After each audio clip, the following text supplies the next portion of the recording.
Hi guys, ये laptop table है जिसकी मैं अनबॉक्सिंग कर रही हूँ और ये 499 की कोलस ब्रांड की लैपटॉप टेबल है। ये स्टडी टेबल, बेड टेबल, कम खाने की टेबल के यूज़ में आप ले सकते हैं। ये बच्चों के लिए बहुत अच्छी टेबल है और ये इसमें कप होल्डर प्लस ड्रॉर भी है जिसमें बच्चे पेंसिल वगैरह रख सकते हैं या जैसे छोटी मोटी एसेसरीज है वो रख सकते हैं इसमें।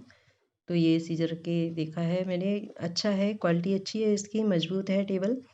तो ये 499 में आपको मिल जाएगी। अमेजोन से बाय करना है तो आप लिंक डिस्क्रिप्शन में है तो आप इसे बाय कर सकते हैं। Thank you.